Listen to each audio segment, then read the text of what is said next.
Good evening, ladies and gentlemen.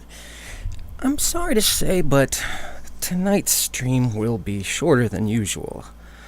I am aware today is Father's Day, and even though I believe it's a terribly silly holiday, I do understand we have fewer visitors during visiting hours. Knowing we won't have much of an audience, I've decided to spend my time giving my patients a special gift. A very special treatment inspired by my own father.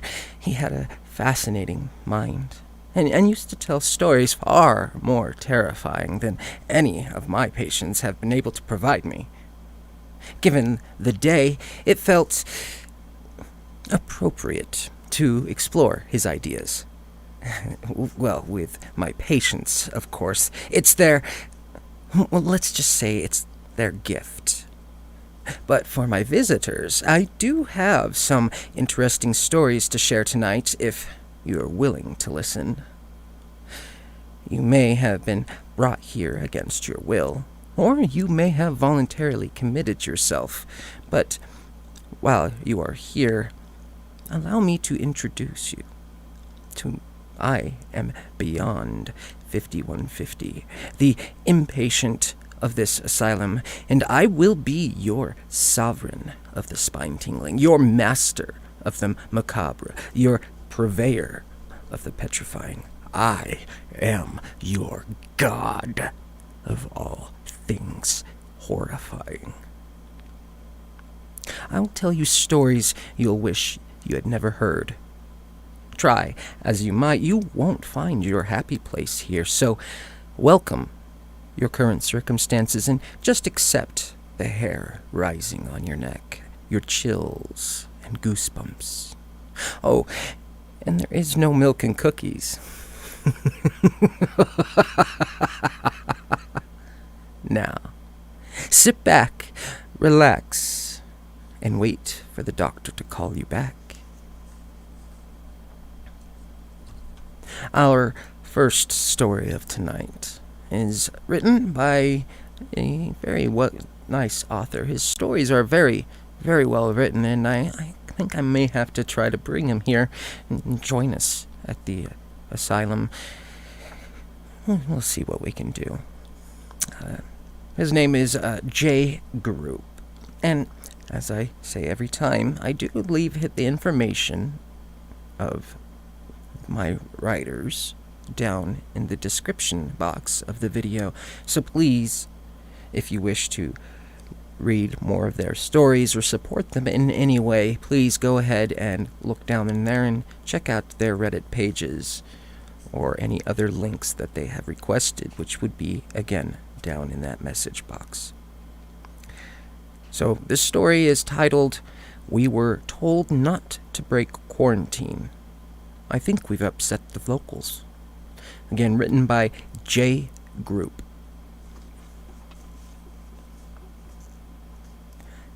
We weren't supposed to leave town. The government orders had been very specific about that. No travel between regions was allowed since the virus death rates had begun to climb again. The world had been struggling to recover as the virus slowly receded. Life as we knew it had begun to resume as normal with the addition of masks and social distancing. The vaccine had been fast-tracked and would be out in a year to maybe a year and a half. We all relaxed and let down our guard pretty quickly, thinking masks and watered-down hand sanitizer would keep us safe. The economy reopened quicker than expected against the warnings of infectious disease experts. Those experts quickly proved to be right, as the rates of infection suddenly skyrocketed again. As a security guard in a medium to high security mental health hospital, I was deemed essential, so I had been continuing my full-time shifts. I patrolled the hospital grounds and responded to code whites via patients, searched for missing patients, also known as code yellow, and documented everything in my trusty notepad. It helped fill at the end of the day, when I wrote my shift summary report, to have all the exact times and details written down to help fill in any of those blanks in my memory. I had been working full-time for about 2 years, so I'd managed to accrue a bit of vacation time, and by midsummer, I decided I wanted to take a trip up to the family cottage. I had booked the time off long before, but had been debating whether we should even go. The hospital wasn't any busier than usual. In fact, they had been discharging people much more quickly than normal. They were pushing people out to try to reduce the effects of a potential outbreak within the hospital. All non-violent patients who could be treated safely on an outpatient basis were given the boot. The halls of many units that had been full of patients just months before were now empty and very spooky to patrol, especially at night. There were several problems with going to the cottage. First of all, it was illegal. The government still had orders in place stating no one could leave their designated region without express permission. There were hot spots where the virus was out of control. Our family cottage was 5 hours away and well outside of our region. We would have to pass through several different jurisdictions to reach it. We lived in a hot spot. The cottage community was in a cold spot. The TV showed maps in red and blue with shades of orange and yellow in between. Red for hot, blue for cold.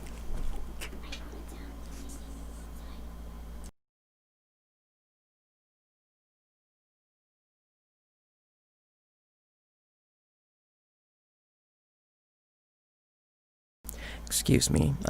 Apparently a patient has decided to interrupt me. I'll be right back in just a moment.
I do apologize for that. Unfortunately, sometimes the patients become a bit unruly. So I had to make sure we took care of that issue so it wouldn't be a problem any further. I think we'll go ahead and move on to the next section of the story. And again, I do apologize for that interruption. It's not very more enjoyable when that happens. Very frustrating, to say the least. So hopefully it won't happen again. I'll make sure that my patients receive that extra special treatment tonight.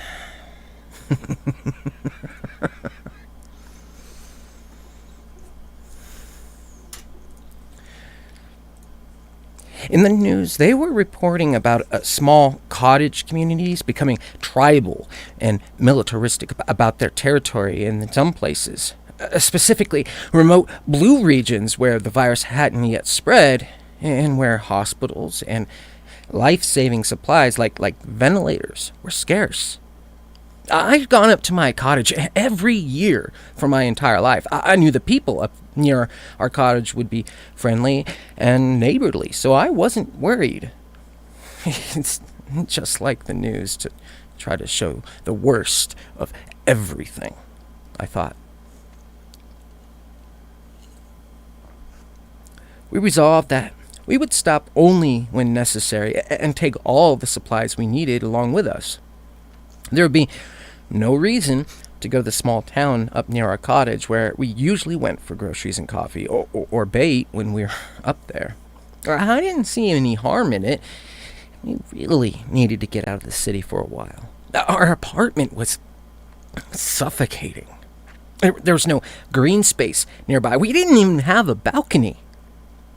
The windows were tiny, and we're on the top floor of an ancient and poorly ventilated building. All the heat from the floors below rose up to us, and so we steamed like dim sum in the wooden basket that was our 11th floor apartment. We had gotten up to the cottage without incident, relieved to have not been pulled over by any police, since we had no real cover story for our trip and would have been fined and sent back home. I used an app on my phone which showed all the police locations so we could avoid roadblocks. Our cottage was off the beaten path, to say the least. I had one friend admit to me half-jokingly that he thought just maybe I was taking him out into the woods to murder him after I brought him up for his first trip. It was late at night by the time we had gotten up there. Without the benefit of texts, I sent him, I'll try to recreate its contents, which were probably less creepy than this. Directions after the highway are as follows. Turn right onto the gravel road from the paved highway. Veer left, continuing past a cemetery where the road turns to a washboard textured dirt. Turn left after 5 miles, then proceed carefully through the twisting hairpin turns through the dark, moonless forest. Turn left onto a laneway of 2 barely visible dirt tracks through long grass. Twisting and turning with not a soul in sight in the pitch black night. Up steep hills and back down the other side. Left again at the gate of what appears to be a walking path. Do not fret about the water, only inches from the tires of the car as you pass through low points where crickets chirp and bullfrogs below. Finally, with increasing bumpiness, drive forward until you think this isn't possibly a road anymore, and you'll arrive at a small shack at the end of the drive, with still black water on all sides. A peninsula, just narrow enough for a driveway, and a cottage with a small deck and fire pit at the back, where I've spent my many happy summers. No running water, and only a small marine battery with limited juice for electricity. Kerosene lamps flickering in the corners, and spiders nesting all around with an odd mouse or two scampering in the shadows. I loved it. The only thing I didn't like about the place was the toilet solution. The outhouse was a problem that my procrastinating family had been planning and negotiating how to remedy for years. The ramshackle hut, which has served as our toilet, had been standing askew at the end of the driveway for decades after my grandfather had built it many years before. Snakes and squirrels nested in it, and giant spiders made webs inside in the most inconvenient places. I've always felt like something was going to bite me from the ancient human waste pit below my exposed ass as I sat on a poorly secured and splintering toilet seat. The worst part, there was no light or window, so when you closed the door, it was pitch black in there, and all you had to see by was the starlight through the wood slats on the sides of the outhouse, and whatever dim and ancient flashlight had been pilfered from the cottage storeroom. We got up there late at night. The mosquitoes were ferocious. I pulled up my hood and dashed in and out of the cottage, bringing in luggage until it was all inside. My wife was already wiping down tables with disinfectant and tidying up. Mouse poop, it It was scattered everywhere, and here and there. I took out a broom and began to sweep. Eventually, the place was tidy enough that we could finally sit down and relax after our long drive. I opened the cooler and grabbed a beer, and Chloe surprised me by doing the same. She doesn't usually drink at all, and I drink pretty rarely, although slightly more at the cottage. The place always had a spooky feeling when you first arrived here at night.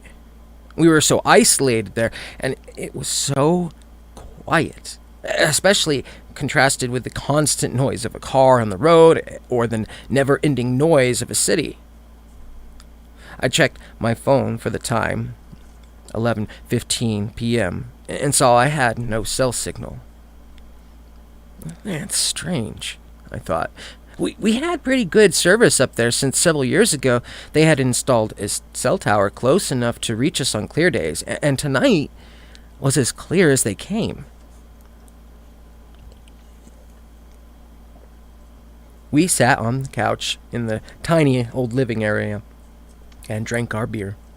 There wasn't much to do after dark, especially since we didn't feel like building a fire.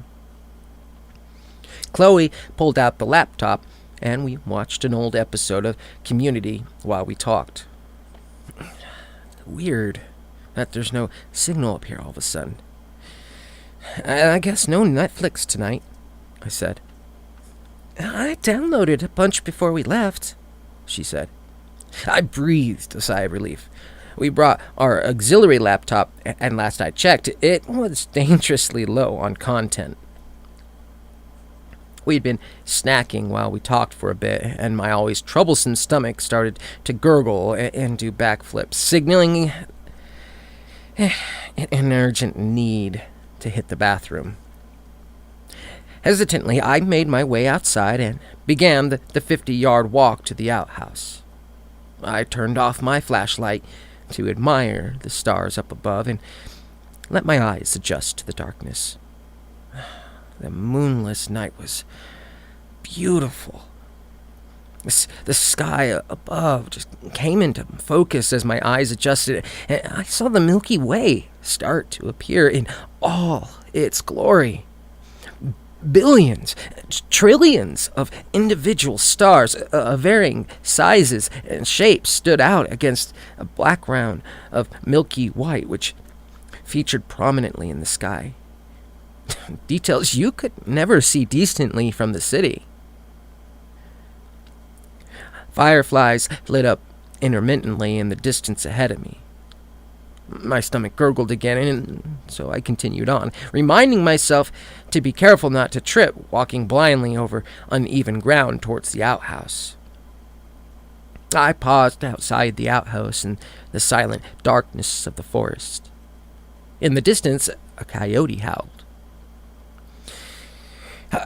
I braced myself for what was behind the door and opened the hook latch. I shone the flashlight inside and walked in, turned around, pulled down my pants, and began to sit down. I looked to my left and screamed. A large family of bats had taken up residence inside the rickety old outhouse and were hanging from the ceiling in the corner, their eyes glinting red in my flashlight beam. There were dozens of them inside the outhouse with me. I suddenly noticed their sticky, oozing guano covering every surface on that side of the outhouse. They woke up and began to beat their wings and shriek, swooping down at me and all around me, nipping at my face and neck. I jumped out of the house, my pants halfway off and the flashlight still laying inside the nasty guano-covered ledge beside the old beat-up toilet seat. I crawled away and pulled my pants up so I could run, zipping them as I went. Blood trickling down my face as I hurried inside. "Oh my God! What happened to you? Are you okay?" Chloe jumped up and ran over to me when I came inside. I told her what had happened, and she led me over to the couch to sit down. She grabbed a fresh bottle of water from nearby and poured it over the tiny mouth bite marks and scratches covering my face and neck. We decided the only logical course of action was to head to the nearest hospital. I needed a rabies shot and some disinfectant on my wounds immediately. We got into the car, and Chloe drove down the nauseating road through the forest to the nearest town, Bronze Lake, where they had a very small 24-hour medical center. In fact, we were in the area illegally, crossed our minds briefly, but neither of us chose to bring it up. If the hospital decided to call the police, the worst they could do is fine us and send us home. We hoped. When we got to the hospital, it was dark and empty and quiet, save for a few cars and a buzzing red fluorescent cross which lit up the parking lot. We walked up to the doors and saw a sign hanging there which instructed us to wash our hands and put on a mask from the dispenser on the right. We did so, and a woman appeared, unbidden, at the glass door. The woman who answered the door turned out to be the nurse. She looked us up and down from behind our mask and face shield, took our temperatures with the thermometer gun, and grudgingly let us inside after we explained what happened and begged her for a rabies shot and some alcohol to clean my wounds. The doctor came in an hour later, clearly annoyed at having been called in from home during the night. Who do you people think you are?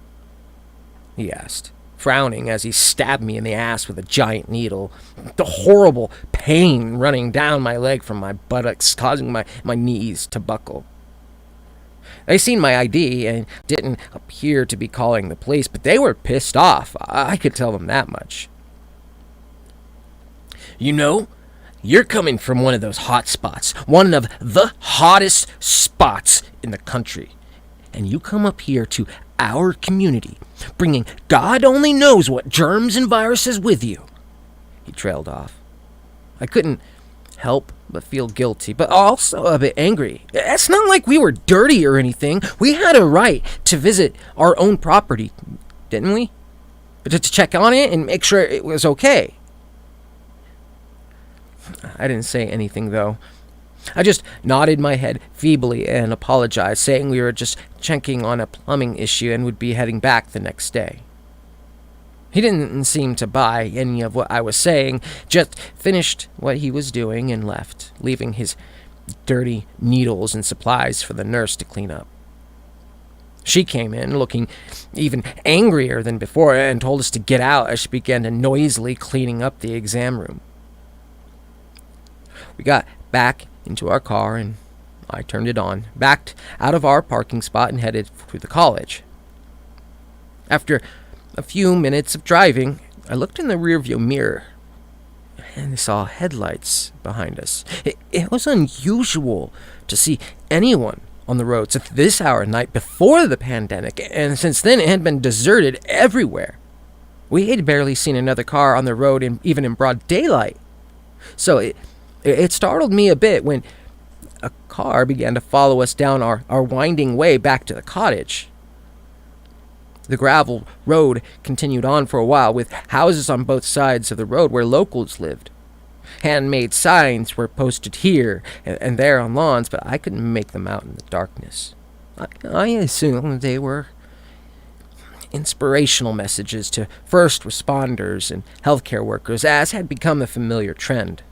I tried not to worry too much about the car behind us. It was probably just a local on their way home from somewhere or another.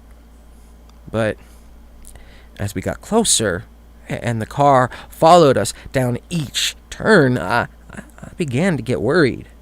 Is that car following us? My wife asked. I'm not sure, I said, trying not to scare her by sounding calmer than I was. I slowed down to a crawl, begging the car to pass me, but it stayed stubbornly behind me, its headlights now blindingly bright as it pulled closer and closer to my bumper. I remembered a tip I had heard somewhere. If you think someone is following you, pull over. I told Chloe what I planned to do, and I pulled over to the side of the narrow road, opening my window slightly and waving the car behind us. The car pulled over behind us. It just sat there with its headlights on it, and for a moment I couldn't tell what was happening behind us. The headlights in my mirrors were just so bright. The car suddenly pulled away from the side of the road and then sped away. I tried to get a look inside, but I couldn't see anything through the tinted windows of an old yellow Dodge Neon that drove past. We waited for a few minutes, trying to tell ourselves it had been nothing, just another car on the road, but we were both freaked out, to say the least.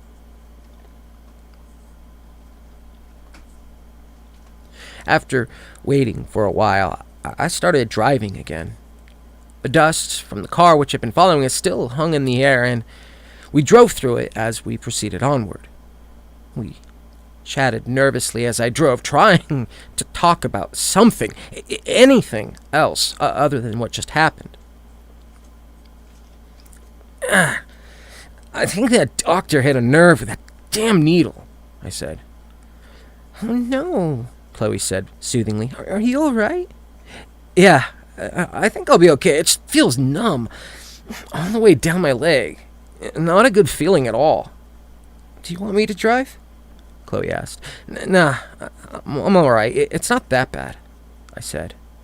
In truth, it didn't feel good at all, but I didn't want to stop again, and I definitely didn't want to get out on the safety of the car right now, even for a second. Okay, if you're sure, Chloe asked. Nah, I'm all right. We finally made it back to the driveway of our place. Just 2 dirt tracks in the grass, barely wide enough for a car. I hadn't noticed when it happened, but the clouds of dust which was hanging in the air from the yellow Dodge had disappeared suddenly, and the air was clear again. The car had pulled into a property along the way somewhere, and there were no crossroads in the area of the woods. I turned up into the driveway and drove up along the long and winding road toward the cottage. We got inside and locked the doors behind us. I told Chloe I was exhausted and ready for bed, and she agreed. Pulled out the futon and made the bed quickly before laying down and tossing and turning restlessly. Neither of us could sleep despite the late hour. We were both on edge. The cottage was completely silent until we heard a noise coming from outside. What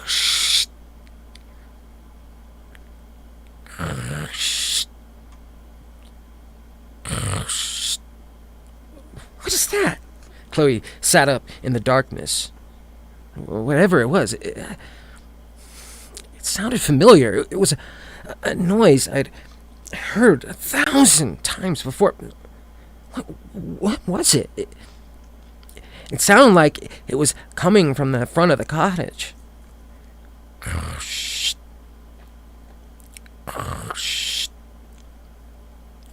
The noise continued on like that for a while, and we were both too afraid to go outside and look. You ever hear a sound late at night when there's no one around and you're home alone and think, that noise sounded like it came from a person? But it couldn't have been. There was no one home, and that noise had come from the basement. Those footsteps, that cough, that silent tapping of an impatient foot, it was all in your head. It had to be. That's what this noise was like. Finally, I placed the sound, but it didn't make me feel any better. At first, I didn't want to tell Chloe, but I had to get a second opinion. She would tell me I was crazy, I'd hoped. Does Does that noise... Sorry, are you still awake? Of course I'm awake. That noise is freaking me out so much right now. Okay, just tell me I'm crazy. Does that noise sound like... digging? Like someone digging with a shovel? She grabbed me and sat bolt upright, bringing me with her. That's it! Oh my God! Why would anyone be digging outside our cabin tonight? We huddled together. I had no answer for her. We had no weapons aside from the little pocket knife I brought with me to cut fishing line. I hoped I was wrong about the noise. I tried to think what else it could be, but came up empty. The noise continued on methodically for a long time. Whatever hole the person out there was digging, it was large, assuming I wasn't wrong with the sound. I checked my phone periodically for signal, hoping maybe for a bar or two to call 911. No service stayed stubbornly embedded at the top of my screen. After an hour or so, the noise finally stopped. We both lay awake, our eyes fixed on the ceiling, unsure of what to do, waiting for the light of morning when the world outside would be a less terrifying place. We hoped. Sleep was out of the question. I told Chloe I wanted to leave as soon as possible. I was sure of that much. Finally, we began to see dim light outside, and we could hear birds singing mutedly through the glass of our windows. We didn't hear anything for a while, and despite our fear, our exhaustion took over, and we both drifted off into a light and dreamless sleep. When I woke up, the scene around me made no sense. I looked up and saw a blue sky behind the tree branches above me.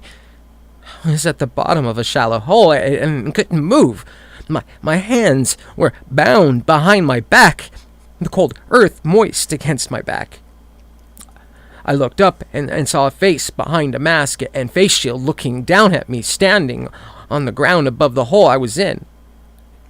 It was a man, and he was mid-sentence, speaking to someone else, ignoring me as I woke up. Can't let it bother you.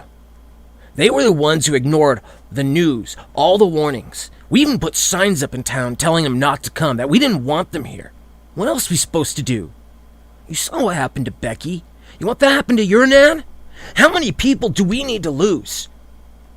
I closed my eyes, flinching with surprise as he poured cold dirt over me.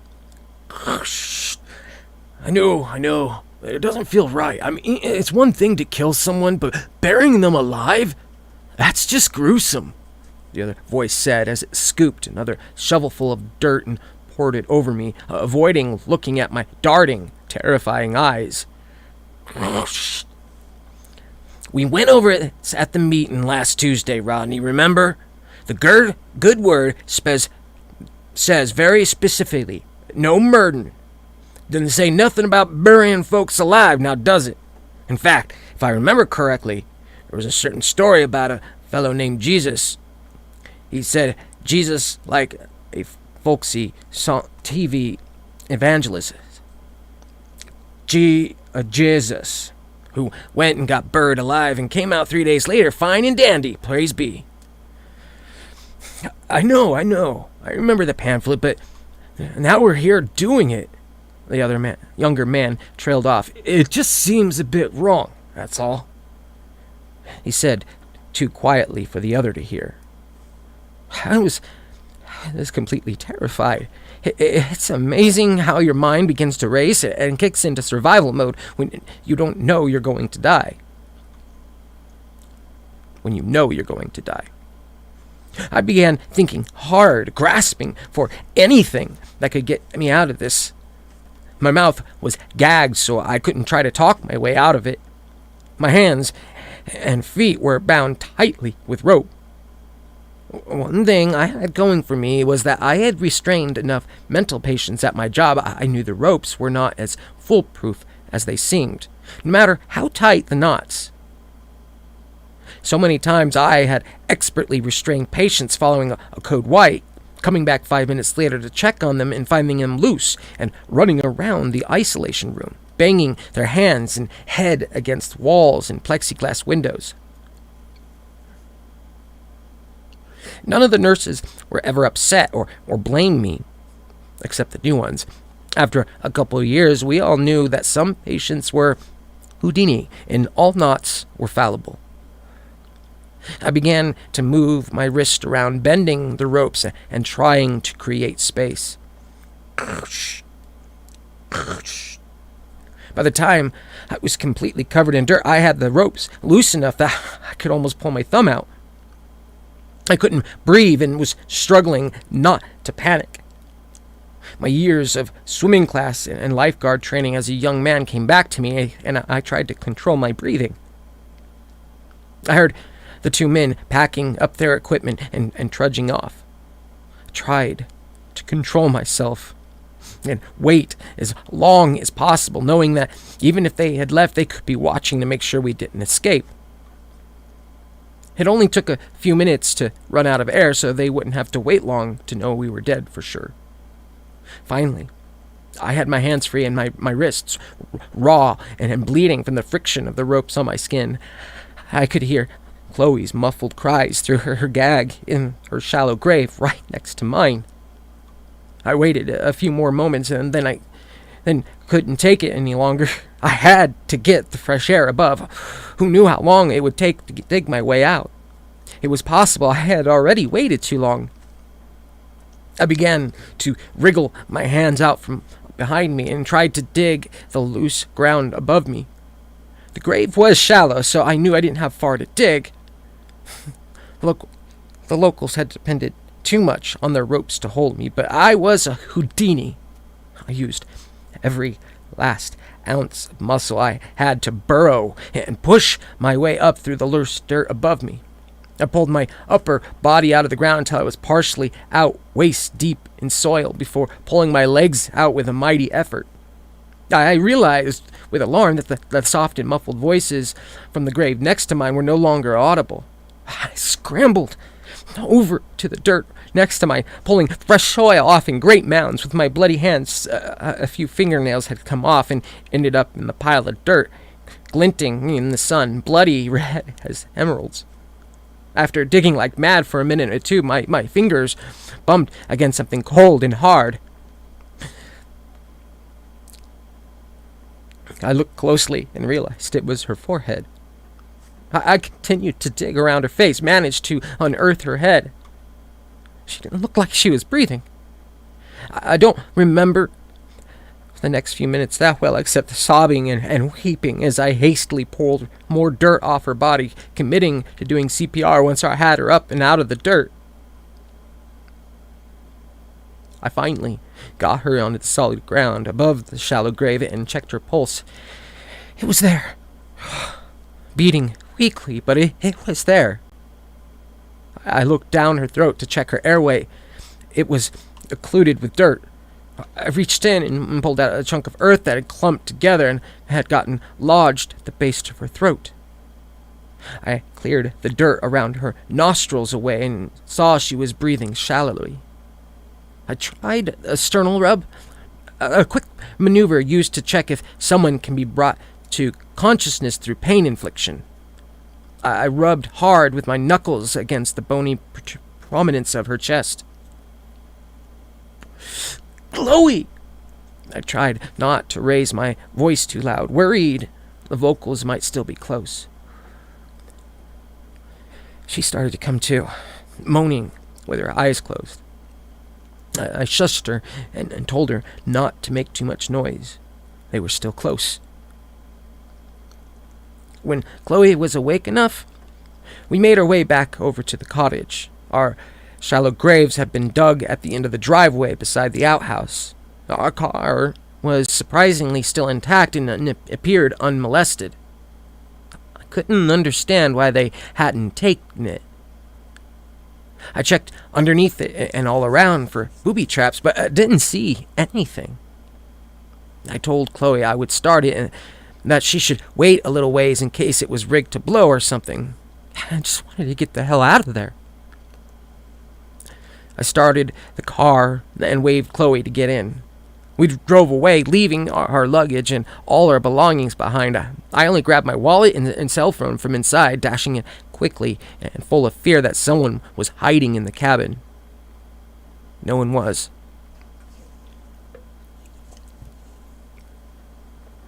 We made our way through the forest and away from the cabin, moving slowly, looking up ahead carefully at every turn to make sure there was no one waiting for us. Finally, we made it to the hill at the end of the driveway. I drove up the hill slowly, beads of sweat pouring down my face, terrified there might be what might be waiting for us once we crested the hill and approached the gate to the cottage. Would they be waiting for us? As we crested the hill, I saw that someone, in fact, was waiting for us. A man in a mask and face shield stood beside a black Volvo at the end of the driveway. He was waving a little white flag. I stopped the car. He waved meekly and pulled his shirt up a bit, exposing his waistline. He spun around with his shirt pulled up like that, as if to say, "No weapons, I come in peace." "Is that the doctor from in town?" Chloe asked. I think it is. He began to walk over slowly with his hands up, waving his little white flag without much enthusiasm. I decided it was pointless to reverse and try to get away. There was nowhere to go with the dead-end peninsula behind us and his Volvo blocking the way ahead. I worked with doctors and knew they took an oath not to harm others. I hoped that oath might protect us now. He stood about 6 feet away from the passenger side window, practicing appropriate social distancing, and waited for us to roll down our window to talk to him. Chloe rolled down her window a couple of inches. I knew those two idiots were too dumb to finish a job like that. The human body is more resilient than most people think, you know. Plus, the ground is hard up here, and those two are as lazy as they come. I had a pretty good feeling they wouldn't dig those graves even close to deep enough, and you two would manage to find a way out. I hope you learned your lesson. You knew they were going to bury us alive, and you didn't stop them? I couldn't believe what I was hearing from this doctor. He hadn't done the job himself, but he knew what was going on. There's no stopping a mob when they're in a frenzy, son. That's what you two walked into here. Guess you don't read the news much. Didn't bother to look what was happening in the area you call your second home. As if there could ever be such a thing. His face was impossible to read behind his mask. How's your leg feel today, by the way? Sore? Numb? We don't usually inject in the dorsal gluteal anymore. Too risky. Sciatic nerve near there can be seriously damaged. I was pretty tired last night. Guess it slipped my mind. Was that even a rabies shot you gave me? He shrugged and didn't say anything. Up ahead, the Volvo moved out of the way. I hadn't noticed another person in the car before. I stepped on the gas and started to drive away. "Y'all don't come back here now, you hear?" I heard the doctor say in a fake hillbilly accent as we drove off. As we passed the Volvo, we saw the nurse from the night before was sitting behind the wheel. His wife, maybe? We turned onto the road and drove quickly back to the highway, speeding past locals' houses with boarded up windows and signs on the lawns that were spray painted with various slogans we hadn't been able to make out or even notice on our way in the night before. Keep outsiders out. No room for tourists. Keep blue zones blue. Those were the tamer ones. Then there were contingent, more radical signs. Revenge for Becky. Make them pay. Report outsiders to the Committee for Justice. We finally made it to the highway without seeing another car on the road. Our tires squealed as I pulled into the Highway 7 and sped off, west towards home.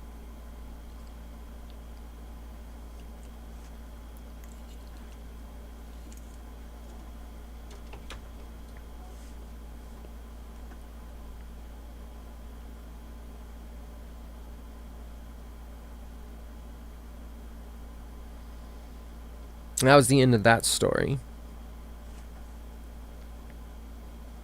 I do apologize for the interruption at the beginning of the story. Obviously, I will make sure to punish the patient involved.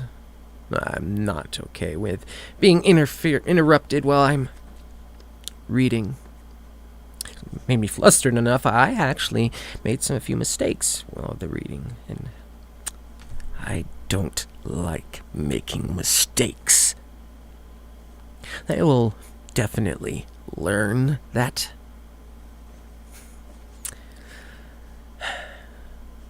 Oh well. Alright, I think we'll go ahead and start the next story. This one was written by HeadOfSpectre. Again, all the information from the authors tonight are listed in the description box below. So please go ahead and support these authors. I mean, how else am I going to be able to get them to write more stories for me? Well, we'll figure it out.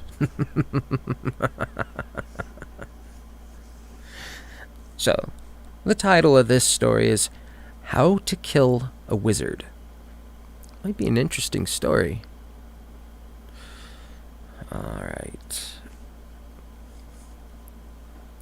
History is full of monsters. You don't need to look far to find them. Throughout history, there have been countless instances of murderers, tyrants, and dictators. Far more than history has been able to record, which is why I doubt anyone would be familiar with Lord Ulrich Balkan. The many atrocities he committed were nothing special compared to others, and yet were no less horrific. To those who don't know, Lord Balkan was born in 1328 in some desolate part of Russia. I don't know much about his early life, nor do I know how he came into his unholy powers. What I do know is that his powers enabled him to claim dominion over several towns in his little corner of Russia back in the day. A small feat now, but to the people trapped under his rule, he was a bloodthirsty tyrant. He would take children and virgin girls from their homes to perform his dark rituals and deepen his unending power. He would paint the blood of his victims onto his skin and summon demons to terrorize those who dared oppose him, and his reign seemed unending. As time drifted by, Lord Balkan seemed immune to it. Years turned into decades, and he remained as youthful and powerful as ever. It wasn't long before the rumors of immortality began to spread. Perhaps Lord Balkan himself was the one who started them, and perhaps there was some credibility to those rumors. Either way, Balkan's evil would not be stopped. Not until he crossed paths with Jonathan Walker. Accounts of just who Jonathan Walker was aren't easy to find. To the best of my knowledge, he was a British sailor who heard tales of Balkan's cruelty and took it upon himself to play the hero. I really don't know how true that is. There's no detailed account of their battle. Some say that Walker just sailed his ship out towards Balkan's fortress by the sea and laid siege to it with his cannons. Others say he led a frontal assault straight through the gates of the castle. Either way, whatever Walker did was more than the Balkan was prepared for. He drove the Dark Wizard back and burned his castle to the ground. Some accounts say that he killed Balkan that day. Others say he simply drove the wizard into the wilderness. I'm inclined to believe the latter, since despite his victory, Walker didn't escape unscathed. No, you don't just fuck with a man like Ulrich Balkan and walk away. Legend has it that in his defeat, Balkan used the last of his strength to lay a curse upon Jonathan Walker so that none of his descendants would outlive him. Then he dealt a fatal blow to Walker and vanished from history. In the end, Walker's victory came at a cost of his life. He was 30 years old when he died, and since then, not a single person descended from the Walker bloodline has lived to see their 30th birthday.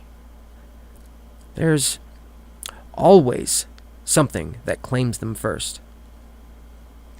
My grandfather died in an industrial accident 1 week shy of his 30th birthday. My father died of cancer 6 months after he turned 29.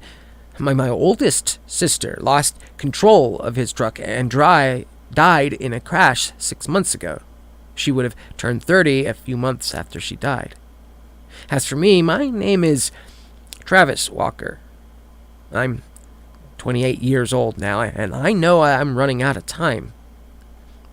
The reality of what my family has been through seems a little hard to believe, but I swear to you that it is the truth. The legend of Jonathan Walker and Lord Ulrich Balkan has been passed down through my family for generations. I'm sure many of my ancestors and relatives didn't take it seriously. Some weren't able to carry on the bloodline before they hit 30. There's more widows and orphans in the Walker family than I could care to count, and a lot of sad tales of family dying young, and all of it traces back to Lord Balkan. I'd spent the last 6 years of my life looking for him, knowing that there was only one way to lift the curse. Balkan needed to die. He was an elusive bastard, that much I know for sure. Over the centuries, he'd gone under different names and cut a path of bloodshed and sorrow through history during his unceasing pursuit for more power. I'd found existence that he had been a consultant with the Nazis during World War II. He'd had a presence in North Korea and had a long history in the United States since before the Civil War, pulling strings from behind the scenes. Never under his true name, of course. He had a number of aliases, but in my research, I learned to recognize his face. That was something he'd never changed. In the pictures I saw, Lord Balkan always looked to be an older man in his late 50s or early 60s. He had a long nose and a chiseled jawline. His skin had an unnatural tan to it. I was certain it was spray-on. Some early accounts I'd read of him had described him as unnaturally pale, so I suppose it was his attempt to overcorrect it. His hair was long, curly, and gray. His fashion sense was flamboyant, to say the least. He favored colorful suits that made him stand out from the crowd, and yet he still had a regal air to him. He wore a lot of jewelry, mostly solid gold and silver rings with precious stones embedded in them, but most distinctly he wore a jeweled pendant. It was a silver circle on a silver chain with a pitch black stone set in the center. Typically, it sat beneath his shirt as if he sought to hide it. While I couldn't see the pendant in every picture of him, I still saw the chain around his neck. The rest of his jewelry came and went, except for that pendant. That pendant had some sort of importance to him. Have you ever heard of Koshki the Immortal? Most wouldn't. He's a figure in Russian mythology.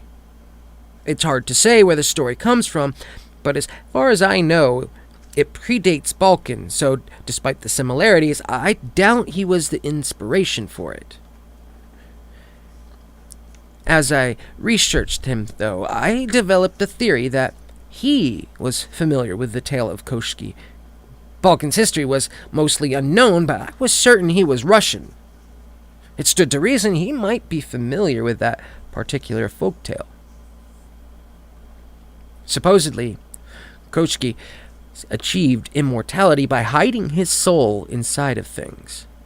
He would put it in a grain of sand, which he'd put inside an egg, which then he'd put inside a bird and send it far away to guarantee his immortality. While I doubted that Balkan had chosen anything quite as elaborate, it did get me thinking. I wasn't dumb enough to approach Balkan outright. I knew I wouldn't have stood a chance. When I finally found his home in a suburb outside Washington, D.C., I made no effort to confront him. All I did was observe and plan. When I was sure he knew he was unobserved, I used a long-range camera to catch photographs of him leaving his house. I really only needed a picture of his house key to get one cut for myself. You'd be surprised how disturbed to know how easy it is to break into someone's house if you're smart and determined. I memorized his schedule and waited until he left his house for the day. And then I simply let myself in and explored. I photographed everything, no matter how insignificant, yet made a point to disturb nothing. The last thing I wanted was for Balkan to realize he was being hunted. He maintained a modest facade of an eccentric old man. His house was clean and more or less unassuming, yet I saw the signs of his true nature. He hadn't taken much care to hide them, although I suppose the casual observer would not have thought twice about them. There were a few archaeological oddities, masks, unmarked books in strange languages, and paintings depicting the sins Lord Balkan had committed during his unnaturally long life. What looked to be nothing more than casual trinkets and oddities were all reminders of a long, storied, and twisted history. Ultimately, some of those oddities were what might hopefully seal his doom. The books were of particular interest to me. Balkan kept a number of them in his study, and I spent a fair time photographing every page of the ones I could reach. After that came the gargantuan task of translating them from their native tongue. Yeah, I still found a way. You can make a lot of useful friends with a little bit of blackmail and coercion. Many of the book's contents were useless to me. There were a few advanced spells that I had no hope of performing, and I spent months sneaking into Balkan's home as well as translating what I found. I did what I could to be as careful as possible. Time was against me, but that was no reason to be careless. There would only be one shot at killing Balkan, and I refused to waste it. My patience would pay off in the end, though. The ritual seemed to be one of Balkan's own creations. I found it in a notebook he kept in his bedroom. The notes suggested he had refined it over the years to guarantee his immortality, and it confirmed my suspicions about his pendant. It seems that, inspired by a certain old folktale, he had imbued a part of himself within the pendant around his neck. Instead of trying to hide it, though, he'd chosen to keep it on his person for safekeeping. I suppose if that was wise. From what I understood about the ritual, destroying his pendant would not be easy. Balkan wasn't a fool. He tested the ritual before performing it on himself. His notes documented how he had extracted the soul of a young woman and bound it to a sapphire ring. He described the things he had done to try to destroy that ring and the girl. He had stabbed her, cut her limbs off, and beheaded her, yet each time she had recovered fully. He had even tried to melt the ring, only to find it would not melt. In short, she was almost immortal. Almost. I suppose Balkan valued his own research more than he valued his safety. He'd recorded the means with which he had destroyed the ring. That said, it was no easy feat. He had needed to imbue a dagger with the soul of another in order to cut the ring in two. Apparently, that had been enough to break the spell and render the girl vulnerable to death. I imagine that in turn, if Balkan were to be killed, I would need to imbue a weapon with part of my own soul. And that was something of a tall order, but I had a few ideas. The gun I brought was a Colt 1911. Why go with anything less than a classic, right? I figured the dagger was a bit too much of a risk. I needed to get close to Balkan that way, but a pistol would allow me some range. Even there were some concerns, obviously. I wasn't sure if I needed to imbue my soul into the gun or the bullets. Hell, I didn't even know if I was what I didn't even know what I was doing would even work. The thought had crossed my mind that the Balkan's notes were complete bullshit. I was running out of time, though. I had a solution, and I needed to act on it. I had saved all my notes so that in the event anything went wrong, whoever picked up the case, because if anyone would, they would not have to start from scratch. I had taken care of my affairs in case I didn't survive, and when I was ready, I locked myself in my Washington hotel room and performed the ritual. I won't spare the details here. Something like Lord Ulrich Balkan should never be created again. Needless to say, the ritual required quite a bit of my own blood. I immersed the gun within the blood I had gathered, as well as a significant number of bullets, enough for more than one clip, just in case I needed it. The sensation of having a part of my soul ripped out of my body was not one I would recommend. It felt like I was losing blood, and afterwards I felt too weak to stand.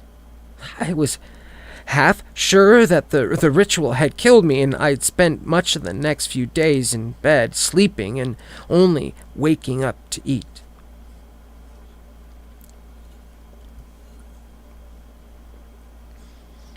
Slowly, though, my strength returned. I still felt different, as if a piece of myself was missing. The only time I felt whole again was when the gun was in my hand, and even then, it felt strange. It was almost as if it had its own fluttering heartbeat. The time was at hand. Balkan had to die, and my one shot at him was here. I knew I could not waste it. I arrived at his home while he was still out for the day and let myself in. The gun sat comfortably in its holster on my hip. I'd never killed anyone before, but I really didn't mind the fact I was going to do so soon enough. Balkan certainly had it coming. I made myself at home while I waited. I raided his fridge, I opened a beer, and toasted myself. Just because I thought I had the means to kill him didn't mean that Balkan would go down without a fight. Then I waited for the man himself to arrive home, and for one of us to die. When I heard his key in the lock of his door, I had my gun in my hand. I stood patiently in his front hall, like an angry wife, waiting on her cheating scumbag husband, and watched as the immortal Lord Ulrich Balkan walked in through his front door and was greeted with a gun aimed right at him. He wore a faded purple suit and looked freshly tanned and in high spirits right up until he saw me. Then he just stared. Not upset, just amused.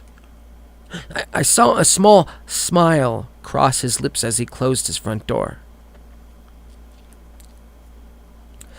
"A Walker boy, I presume," he said.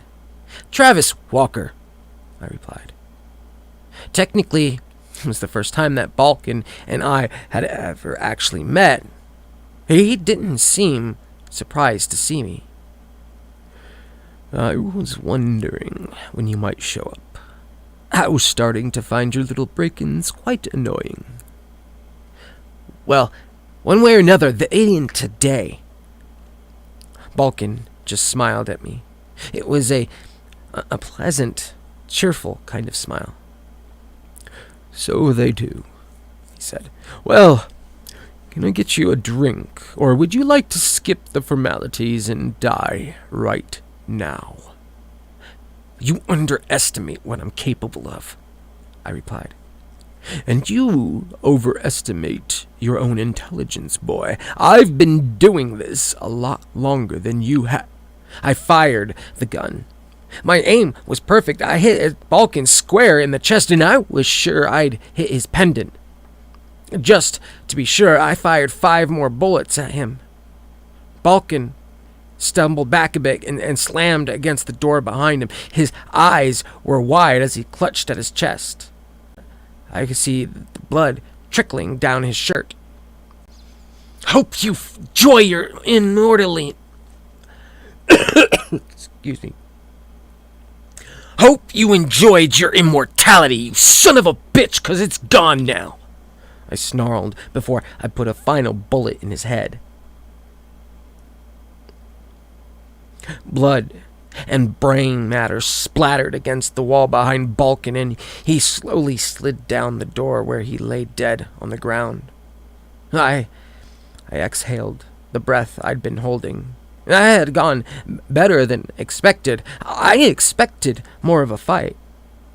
I lowered the gun, looking into Balkan's dead, vacant eyes before I smoothed my own hair down. My racing heart began to relax. I almost started laughing. I'd done it. I'd really done it. I killed Balkan. Finally, after everything I'd gone through, after all the struggles I endured, Balkan was finally dead. I could have cried. I almost did. "Nice shot, boy. But as I was saying, I've been doing this far longer than you've been alive." The voice caught me off guard. I looked up in the split second before something struck me. I was hurled across the entrance hall of Balkan's house and crashed into the wall. From the corner of my eye, I saw the man begin to stand. I watched as the hole in his head closed and was replaced with pale white skin that stood out against his fake tan. Balkan adjusted his suit jacket before he advanced on me. How? I rasped as I sat up. I tried to aim the gun at him, but he simply extended a hand. The gun trembled and began to burn. Something inside me hurt. It hurt more than anything I've ever felt before, and I dropped the gun just in time to see it shatter in tiny pieces like glass. I felt a part of myself die, as some small piece of me ceased to exist, and it left me screaming and shaking on the ground. You'd think I'd drift through the centuries, leaving myself so open to death? Balkan asked. I watched as Balkan removed the chain from around his neck. The pendant was broken, as I had anticipated, but he was still alive. He still seemed perfectly healthy. You really don't know who you're fucking with, do you? He grinned cheerfully as he stood over me. I like that word. Fucking. It's a good word. Very versatile. But I digress. I'll give you credit. You were smart to shoot the pendant. Maybe if you'd actually surprised me, you might have really killed me there. Your mistake wasn't in the process, it was your timing. See, you never expected that I'd catch on, did you? I just gasped and sucked in a weakened breath. Go ahead. Hit me. Kick me. Stab me. Shoot me. Whatever you wish. It won't do anything. When I figured out you were coming, I made myself immune to any wound you can inflict. Sorry, kid, but you can't beat the best. With the last of my strength, I launched my boot towards Balkan's knee. I heard it crack and took some satisfaction in the momentary look of shock on his face as he collapsed. His broken leg snapped back into place almost instantly, but the distraction gave me enough time to try and attack him again. I didn't have the gun, and by all accounts, I was SOL, but I'd be damned if I wasn't going to die before giving that old bastard the first ass-whooping he'd gotten in several centuries.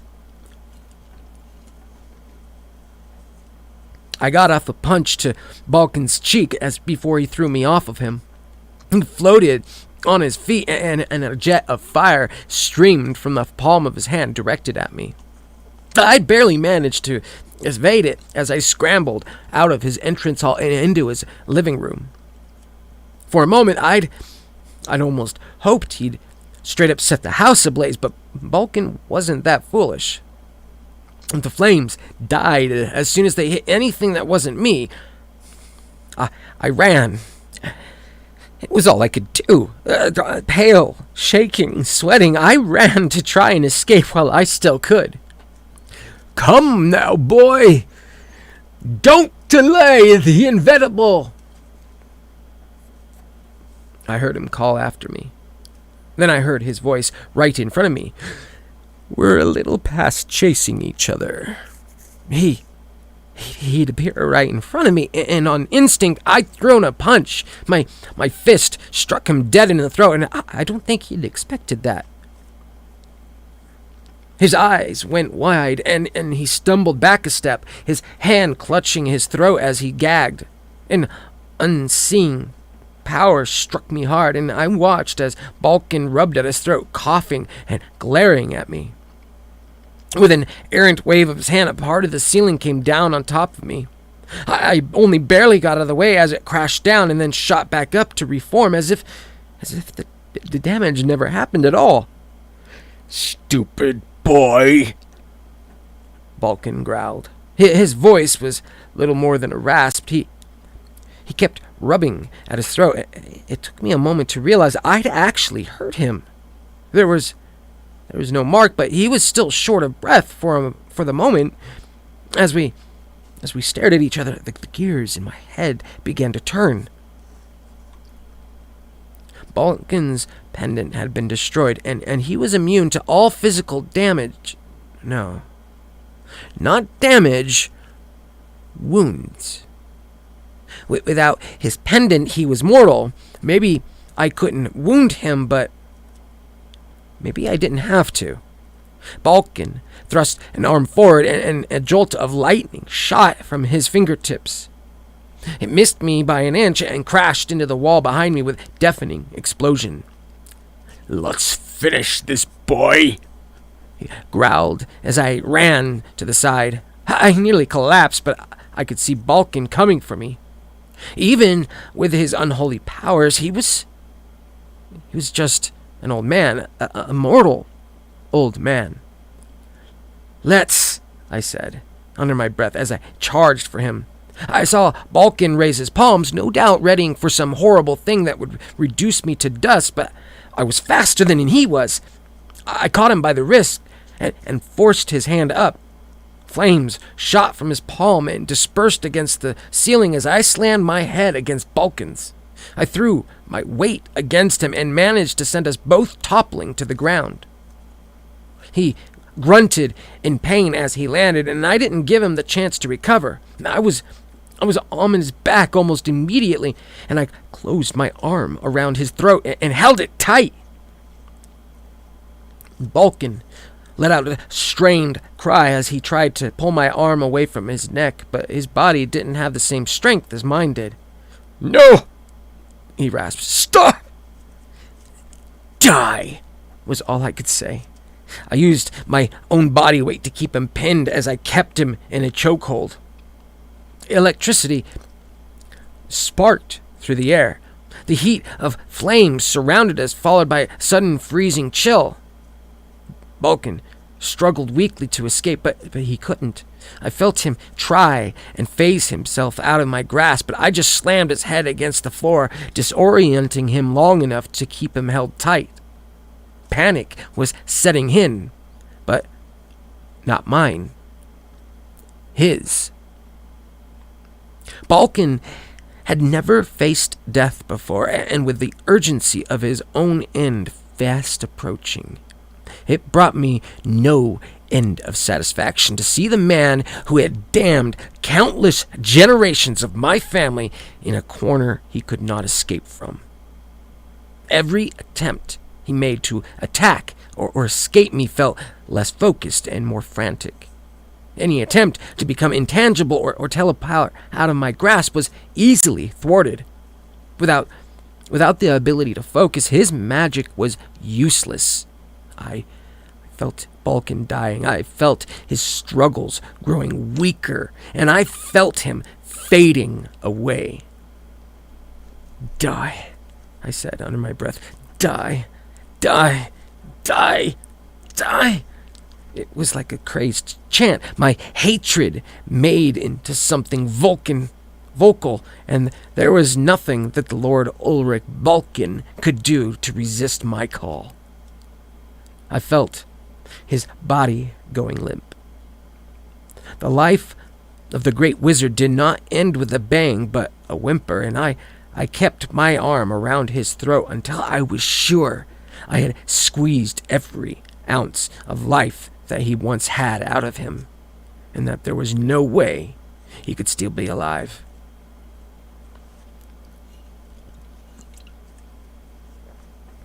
Once I was sure Ulrich Balkan was dead, I set to disposing of the corpse. I spent most of the next day in his house, dismembering him and leaving him in such a state that I was sure he could never regenerate. His limbs were removed and set inside separate suitcases, as were the pieces of his torso. His head I smashed until it was little more than a chunky pulp and put it in its own case. I then packed the suitcases into my car and burned his house to the ground, and found a place to burn the suitcases until there was nothing but ash. I left that ash at a construction site where it almost certainly has been buried beneath a thick layer of cement. I don't believe that Lord Balkan would ever return. I've taken every precaution to be sure that he won't, and whatever comes next, I can rest easily, knowing that his evil has been purged from the world. I don't know if I'll live to see my 30th birthday. I hope I do. I've devoted so much of my life to destroying Balkan that I don't know what's left after I pick up the pieces. I want there to be something, though. I want there to be a future for me, more than just a year or two. I suppose the only thing to do is wait and see.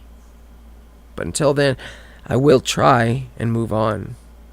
Whatever comes, I've earned that much.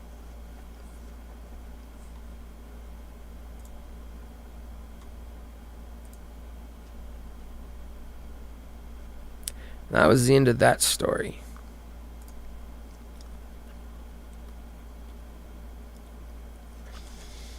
Bear with me one moment. I need to go grab a drink, and then we'll get started on the next story. But I do want to say welcome to Dustin, April, Casey, and Chris. Glad that you guys have made it and are visiting with the patients.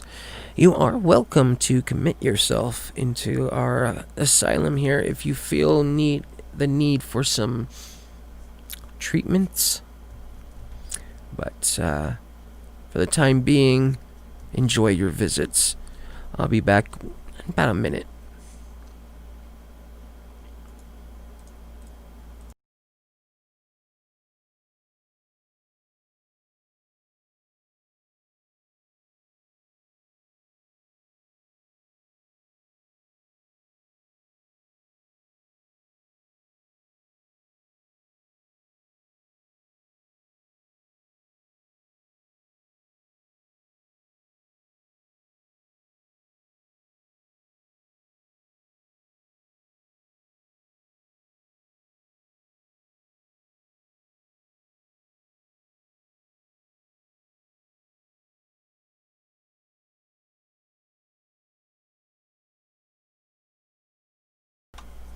Alright, I'm back.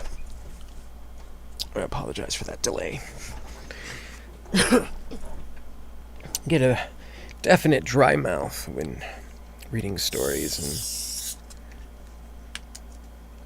gotta make sure to keep the old whistle wet. Alright, so the next story is also written by HeadOfSpectre. It's an interesting one, to say the least, so I hope you enjoy it. It's titled Ultimate Hero Waifu Rescue.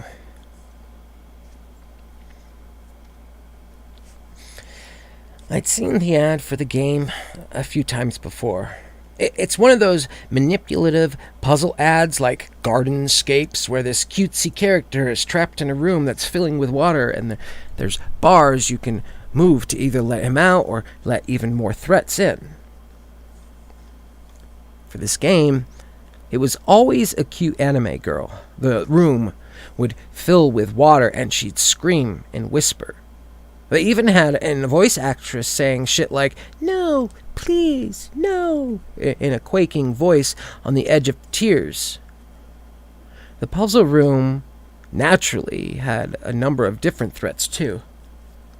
A shark behind one sliding bar, magma behind another, and beneath the ad where was text that read, "Can you save your waifu?" It was followed by the name of the app in a bold word art type font. Ultimate Hero Waifu Rescue.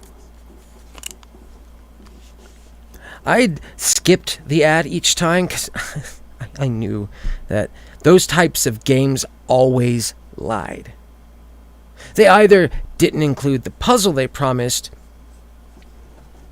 or they were such a small part of the game that it hardly mattered. It was a shame because the puzzles they promised admittedly did look like fun.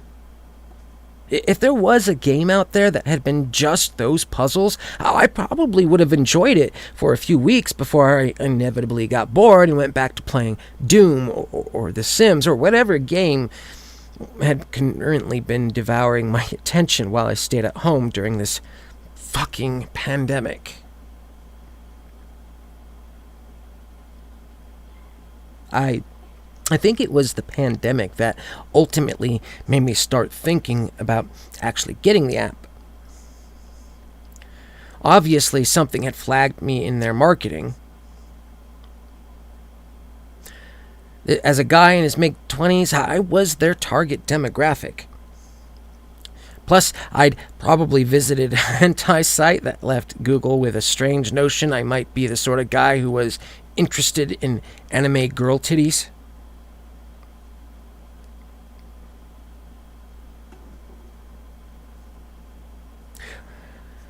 Well, I still worked from home. I watched as the pandemic outside got worse and worse. I couldn't dismiss the severity of it. People were dying by the thousands, and I wisely elected to stay inside and keep myself safe. My office told us we wouldn't be back until September after they pushed their May and June dates. As much as I missed the stability of being in the office, I wonder if September would be soon enough for all of this to blow over. Even if it was for the sake of social distancing, though. Staying in my apartment was boring as fuck. Video games are great and all, don't get me wrong, but there's only so many times you can slaughter the icon of sin or listen to the Sims speak in their bizarre, gibberish language before it gets boring. I needed more. I bought a few other games I didn't much feel like playing since they'd involved me getting out of bed, and come late May, I'd fallen into the trap of mobile games. I dug up every Angry Birds and cut the rope, and both of them were filled with the same familiar ad with the screaming anime girls in the flooding room. So I caved. I thought, fuck it, let's see what this is about. And I clicked on the ad. There were red flags as soon as it brought me to the landing page.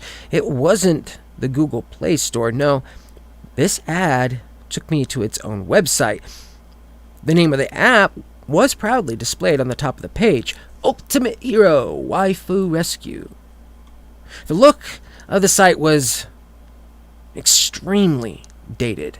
It reminded me of those old mid-90s websites. Bright colors, lots of anime girls with big doll eyes who looked more like aliens than people, and who had their tits that took up enough body mass to snap the spine of any real human being. Whoever designed it seemed to not be completely incompetent, at least. They'd put the CTA to download now right at the top of the page. It was in a bright neon green font that looked obnoxious. I held off on clicking it right away to scroll down a bit. There were screenshots that I assume were from the app, each of them showing off more puzzles, just like I'd seen in the ads. Rescue beautiful girls from peril, read the text beside one of the images, and beneath that I saw, be a senpai hero. There were no reviews or anything, just images and taglines. It all seemed a bit lazy. I got the impression that whoever made this app had no idea what they were doing. I can't say it seemed all that malicious, though, and the app didn't cost anything. Now I was invested in my curiosity, and I figured, well, it couldn't really do any harm to check it out. No. Maybe it wasn't the best idea I'd ever had, but I was bored, lonely, stuck at home, and if I'm being entirely honest, as weird as I thought the big-eyed anime girls were, they were kind of cute. I scrolled back up to the top of the page and hit the download button. Immediately, I saw the downloading icon appear at the top of the phone. It brought up a notification about how the app was a third-party software and if I was sure I wanted to download it, but I just hit OK without a second thought. The icon appeared on my phone's homepage a few seconds later. It was a little picture of a big-eyed anime girl with short purple hair in a white bikini looking anxiously at me. Without much of a second thought, I opened the app. The screen went black for a minute. I almost thought the fucking thing had crashed my phone. There was a momentary surge of panic before the title screen came up with one option on a brick background with the same sad anime girl sitting against it. There was no music or sound, just the screen. Ultimate Hero. Waifu Rescue. Play. Obviously, I hit play first. The screen went dark again for a moment before another anime girl appeared on the screen. She had big blue eyes and long blonde hair. The name Amanda appeared over her. The game started, and I saw Amanda standing on a rectangular cell. True to the ad, it began to fill with water. Above her was a sliding bar with spikes on the bottom. On one wall, there was another bar with broken wire behind it. I figured if the wire touched the water, it would electrocute Amanda. There was also a ladder in the room beside the wire. I stared at the confusing puzzle for a moment before I slid the bar to open up the way to the wire. The water was rising, and I watched the screen as Amanda climbed to where the bar was. The camera shifted, letting me see more water on the ladder above her. It was contained by two bars. One would dump the water on her. The other would send it back into the main ladder from before. I opened the second bar to drain the water into the main chamber, then I opened the other bar. That said, I opened the other bar too early. Some of the water poured down onto Amanda and touched the wire. She screamed as she was electrocuted. Not a cutesy little scream either. This scream sounded very, very real. The sheer agony of it sent a chill through me. The scream went black again before I got a notification. Amanda has died. Try again. There was a simple yes or no beneath that, and I picked yes. Again, the screen went black. Another woman appeared on the screen. This one wasn't Amanda. This girl had dark skin and short hair. Her name was Betty. The puzzle was different this time. Betty was in a labyrinthian hallway. One bar at the top would flood it with water. Another would release an angry dog. I hesitated for a moment before I moved the bar to flood the hallway. Betty ran underneath the water as it rose. She floated up to where another hallway waited for her. I watched as Betty proceeded down. I did notice that there was a sliding bar above her that would have blocked her progress down the hall, but it seemed as if it was already open. I looked at it, but I didn't touch it. That was a mistake. Another dog charged down the hallway at top speed and hit Betty head on. Again, there was a scream. This one different to the one I heard last time, but just as chilling. Again, the screen went black and the text appeared. Betty has died. Your waifus are dead. New waifus in 24 hours. I stared at the screen, watching as the timer ticked down from 24 hours. Looks as if it only gave me 2 lives before it made me wait for the new ones. I closed out the app, swearing under my breath. I was a little frustrated by the unforgiving nature of the puzzles, but I'd be lying if I said it hadn't gotten me a little hooked.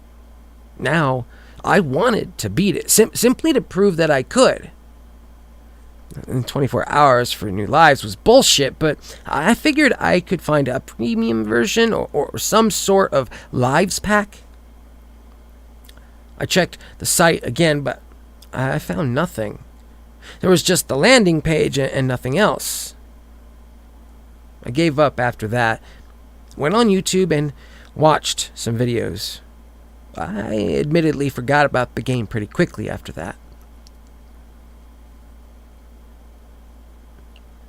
I checked in on the game again a few days later. I found that I had 2 new waifus, Ursula and Diane. The maps were the same as before. Ursula was in the one Amanda had been in, while Diane had been in the one Betty had been in. I did get a little further with the puzzles this time. I got Ursula past the point where Amanda had died and into another water puzzle. I fucked it up early on, though, and trapped her in a chamber that was filling with water, so she died. Diane, on the other hand, I got a lot farther with. I slid the bar down to trap the dog before I attacked her and progressed further into the puzzle before she died in a pitfall trap. I hadn't seen the bar you were supposed to slide under the floor to make it stable soon enough to walk on.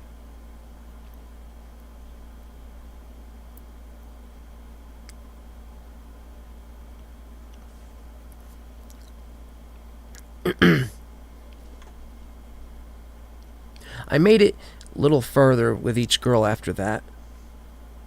The game's odd little permadeath mechanic and its long wait time was to give me new lives. Well, it was frustrating. But there was this competitive aspect to it. I wanted to beat the games just to prove that I was smart enough. Sure, there was no one to really brag to and nothing to actually prove, but I guess I just couldn't leave the challenge unfulfilled. I'd wait a day and try my 2 girls in their puzzles, and usually I get a little farther each time. Some puzzles I got stuck on, but none of them were that difficult. They were just tricky and relied on things you couldn't see. It did get a little frustrating as time went on, though. I'd lost about 6 girls in one puzzle room, at a part where you needed to fill a cistern with water so you could float to the top of it. The sliding bars wouldn't let the water in directly. You needed to send the girls in to turn the water on. There was almost always a threat behind them, though, and it seemed like the location of the threat changed every time the game reset. The girls I had at this point was Stephanie. She had long, dark hair and pale skin. I'd open one of the bars and she'd be rushed by a dog. I got the same old black game over screen along with the text I'd come to dread. Stephanie has died. Your waifus are dead. New waifus in 24 hours. I swore under my breath and closed out the app. I already checked online looking for an FAQ or something to help me figure out how the hell to beat that level, but I found absolutely nothing. Whoever developed that game, they didn't have much of a web presence. I'm not gonna lie, it made me want to keep playing even less. I thought about it for all of 5 seconds before I figured the app could just go and get fucked. I was going to delete it. When I tried, though, there was no option to delete it. You know, when you delete apps, you can't delete some essential ones like App Store or random shit your provider puts on your phone that you never, ever look at. This app was treated like one of the latter. There was no way to take it off.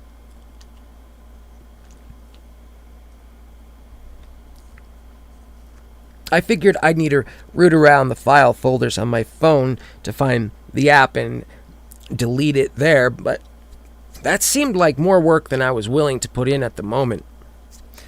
Instead, I made a note that I would get rid of it when I had the chance. Took the app off my homepage and went to do something else. I pushed that stupid app out of my mind and told myself I'd delete it later. Then I forgot about it completely. For a few days at least. It was a couple of days before I started getting notifications from the app. Shit like, Beth and Stacy, your new waifus are trapped and starving. Rescue them now. I disabled notifications, but it didn't seem to help. I did try and poke through my phone files to delete it, but I didn't find where the app actually lived, and I wasn't sure I wanted to do a factory reset on my phone just yet. Not over that stupid fucking app. I did try and ignore it while I looked for a way to get rid of it, but that stopped after I saw Stephanie on TV. I suppose I should admit that her name wasn't actually Stephanie. I won't tell you her real name, nor will I tell you where I live or any of the other names I've learned. I think that's best for the people investigating what happened and the families of their girls. They deserve their privacy, and I know the internet is full of creeps. Stacy had been on the local news. A survivor who'd escaped some sort of underground death trap. She said she'd been guided by doors that opened or closed to help her. She said she'd seen bodies down in whatever dungeon she'd been in, corpses of less successful girls who tried to escape. Stephanie had been close to an exit, trying to flood a cistern in order to get out when she'd been attacked by a dog. That had been where I'd gotten the game over. Stephanie was made of sterner stuff, though. She managed to defend herself. She killed the dog, and even without my input, she managed to climb out of the cistern to get to safety. She'd been picked up on the side of the road outside of town. There'd been a police investigation that had discovered 2 underground bunkers filled with corpses. Not all of them had been identified, but the ones that had names I recognized. Amanda, Betty, Diane, Ursula, Stacy, Janet, all girls from my game. All girls who'd been homeless, living in poverty, or far enough away that no one would think to look for them in our little town. They never found any Beth or Stacy's, though. They hadn't recovered any other survivors. Hell, if anything, their investigation had ended up with more victims. According to the local news, an officer had died and 2 had been injured during the investigation. I don't know how, but I can hazard a guess. I didn't hear anything about dogs or traps, but I assume they found them. I stayed quiet. I didn't touch that fucking app. All the while, there are no notifications just didn't stop. They did change, though. After a few weeks, instead of the usual call to rescue Beth and Stacy, I got a new notification. Stacy has starved, but it's not too late to save Beth. Rescue her now. With a trembling hand, I picked up my phone. I opened the app for the first time in what must have been over a month. I was greeted with a new waifu in a new puzzle area. I tried to save her. I really did. The game has reset again. There's 2 new waifus, Anna and Laura. I could keep playing. Maybe this time I really will figure out the puzzles, but the thing is, I don't think that's the point. No, not really. Whoever made this, whoever's responsible for this sick game, they don't want to be beaten. I don't want to play anymore. I'm going to the police. I'm going to tell them everything. I'm going to show them the apps, and then maybe they'll be able to do more for those girls than I could. But before I go, I want to get the word out. I want everyone to know what's out there. As far as I know, I was the only player of Ultimate Hero Waifu Rescue. Now that I've given up, the bastard behind the app is going to want someone new, so keep an eye out. You've been warned. And that's the end of this story. Definitely a very well-written story, if I might say so. Oh, it looks like Jensen has shown up. I'm not sure if he's still in the chat, but welcome, Jensen. Glad to see you. Hope you are enjoying your visiting hours with our patients. You can always stay with us longer if you so choose. We can admit you voluntarily, but there's a possibility we might want to involuntarily admit you.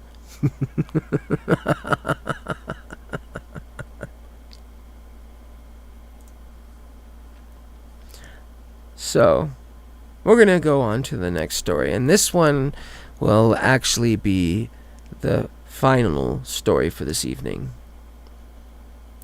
Again, I do apologize for a much shorter stream tonight, being that it is Father's Day. I need to make sure to provide my patients with a very special treatment. One inspired by my own father. So, we'll read this story and then we'll be calling it an evening. This one, again, is written by HeadOfSpectre. Also, one more time, information about all of my authors are always going to be listed in the description box below. Please take the opportunity to comment with them through their Reddit pages or any web page that they may have up. Sometimes I may list their Patreon or YouTube pages. So please feel free to give them some support. It will definitely open up the opportunities for me to have more stories. So, the title of... before that, good to see you as well, Philia. I didn't see you there. Glad to see you as well.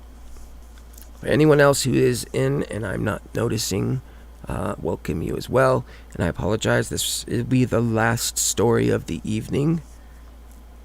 So, without any further ado, the title of this story is My Mother Liked to Sleep Around. Be aware, I believe this has definite not safe for work properties, so I have not certain on all of the content, but be warned. Obviously, most of the stories I read would be considered not safe for work, but in the event any situations come up in the stories that you are uncomfortable with this, please let me know so I can provide you with a far more effective treatment. But be forewarned, you may come across a story that triggers you. Let's get started. I won't pretend that Catherine Lawrence was the greatest mother. With all the drinking, the late nights, and the strange men in her life, I'd say I'd spent more time raising my siblings than she did. But I could never quite hate her for that.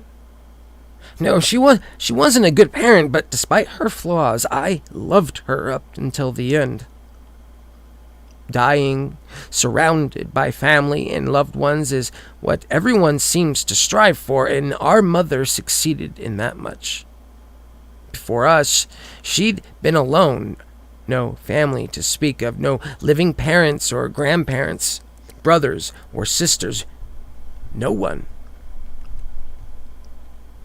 Mom didn't talk about her life, but my understanding was she'd been orphaned when she was young. It had always been just her against the world. Maybe that's explained why she slept around so much. Maybe she was afraid the men in her life would abandon her, so she abandoned them first.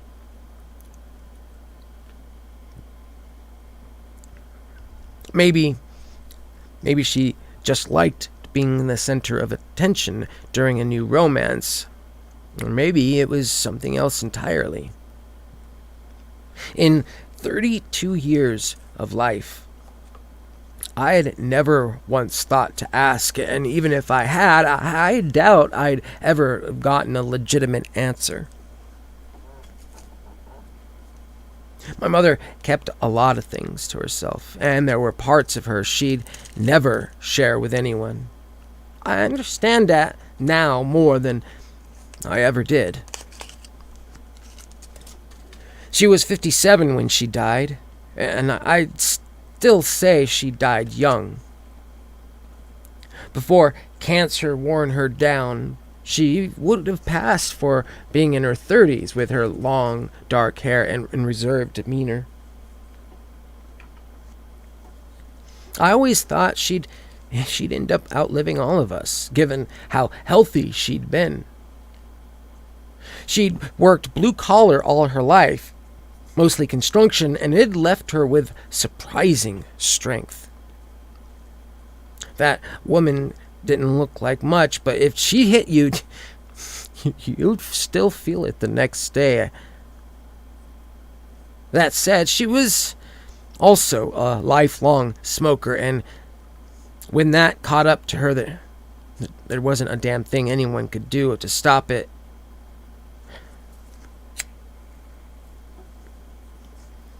She'd spent the last few years of her life fighting for her life, staying with my brother Lucas, who helped her as much as he could during her decline. Cancer might just be the cruelest way to die. The way it shreds a person down until there's just a shell of nothing short of horrifying to watch. I visited Mom and Lucas as much as I could, and each time a little more of her was missing. When the end came, it was almost mercy. Her death didn't come as a surprise. We'd had years to prepare, and during her final days in hospice, Lucas and I made sure that the family was all together. Mom had grown up alone in this world, but we wanted to make damn sure she didn't die alone. There were 8 of us. That the family resemblance was hard to see sometimes. Most of us had come from different absent fathers, scattered around different parts of the country, but we were all hers. As the oldest, I'd help raise just about all of them. I can't imagine our family dynamic was the healthiest, but I know that most of my siblings looked to me almost like a father figure, and I do my best to be there for them. Lucas had made space for us at his place. 8 people plus Lucas's family, who was a lot, but we made do. They only allowed a handful of people by her bedside, so during those final hours, most of them waited at his place as Lucas Myself and our sister Nancy stayed with her at her bedside, saying our goodbyes. When she flatlined, it was sudden and without ceremony. She died in her sleep. 1 minute she was there, and then the next she was gone, and the room remained silent.